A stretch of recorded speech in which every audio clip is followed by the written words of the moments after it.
Israel ప్రధాని Netanyahu కార్యాలయాన్ని లక్ష్యంగా చేసుకున్నట్లు ఇరాన్ రెవల్యూషనరీ గార్డ్ తెలిపింది. టెలవీవ్లోని ఆయన కార్యాలయంపై ఖైబర్ క్షిపణులు ప్రయోగించినట్లు పేర్కొంది. ప్రస్తుతం నెతన్యాహు విధి ఎలా ఉందో తెలియరాలేదని పేర్కొంది. హైఫాలోని సైనిక కేంద్రాలు, వైమానిక దళ కమాండర్ ప్రధాన కార్యాలయాన్ని లక్ష్యంగా చేసుకున్నట్లు వివరించింది. రెవల్యూషనరీ గార్డ్స్ కాప్స్ ప్రకటనను ఇజ్రాయెల్ ఖండించింది.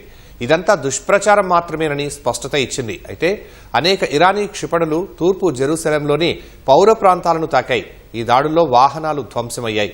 అంతకుముందు ఇజ్రాయెల్ ప్రజలంతా మిలిటరీ స్థావరాలకు దూరంగా వెళ్లిపోవాలని ఇరాన్ సైన్యం హెచ్చరించింది. లేదంటే ప్రాణనష్టం తప్పదని తేల్చి చెప్పింది.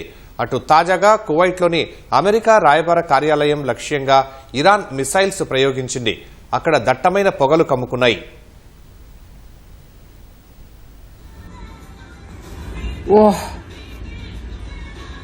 ఆయనకు అప్పట్లో లేదు.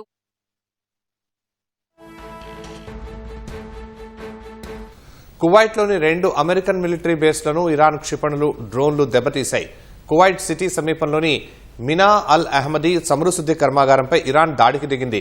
శిథిలాలు పడి 2 కార్మికులకు స్వల్ప గాయాలయ్యాయి. దోహా, అబుదాబిలో పేలుళ్ల శబ్దాలు వినిపించాయి. బహ్రెయిన్లోని యుఎస్ బేస్ను మరోసారి ఇరాన్ క్షిపణి దెబ్బతీసింది. ఇరాన్ అనుకూల సాయుధులు ఇరాక్లోని బాగ్దాద్ విమానాశ్రయంలో అమెరికా దళాలను లక్ష్యంగా చేసుకుని డ్రోన్ దాడి చేశాయి. మరో ఇరాకీ నగరం ఇర్బిల్లోని యుఎస్ స్థావరంపై దూసుకొచ్చిన డ్రోన్ను కూల్చివేశారు.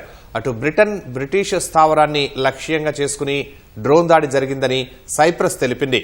తమ ఇంధన సదుపాయాలను ఇరాన్ డ్రోన్లు ఢీకొట్టినట్లు ఖతార్ వెల్లడించింది. కువైట్లో 3 అమెరికన్ యుద్ధ విమానాలు ధ్వంసమైనట్లు అమెరికా సెంట్రల్ కమాండ్ ధృవీకరించింది. అయితే ఇది ఫ్రెండ్లీ ఫైర్ అని పేర్కొంది. అనుకోకుండా తమకు తామే దాడులు చేసుకున్నట్లు తెలిపింది.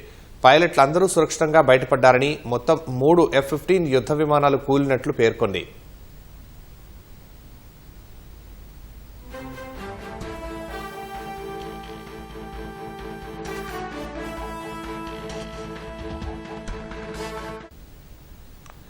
ప్రపంచంలోని అతి పెద్దదైన సౌదీ అరేబియాలోని ఆయిల్ రిఫైనరీపై ఇరాన్ డ్రోన్లు దాడికి యత్నించాయి.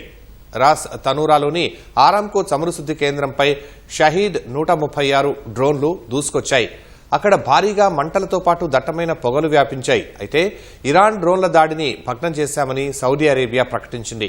డ్రోన్ల శకలాలు పడి మంటలు చెలరేగాయని వెల్లడించింది. ప్రాణనష్టం జరగలేదని సౌదీ అరేబియా రక్షణ శాఖ తెలిపింది. బహ్రెయిన్లో ఉగ్రదాడులు జరిగే అవకాశం ఉందని, అమెరికన్ పౌరులు హోటళ్లకు దూరంగా ఉండాలని అమెరికా హెచ్చరించింది. ఒమన్పై దాడులు చేయాలని తాము అనుకోవటం లేదని ఇరాన్ తెలిపింది. ఒమన్ పోర్టుపై దాడి చేయాలనే ఉద్దేశ్యం తమకు లేదని పేర్కొంది. ఎంచుకునే లక్ష్యాల గురించి జాగ్రత్తగా ఉండాలని తాము ఇప్పటికే సైన్యానికి తెలిపినట్లు ఇరాన్ విదేశాంగ మంత్రి తెలిపారు.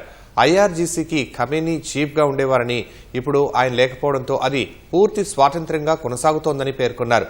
రెవల్యూషనరీ గార్డ్ ఇప్పుడు ఇరాన్ ప్రభుత్వ ఆదేశం మేరకు పనిచేయటం లేదని, ఖమేనీ ఇంతకుముందు ఇచ్చిన సూచనల మేరకు పనిచేస్తోందన్నారు.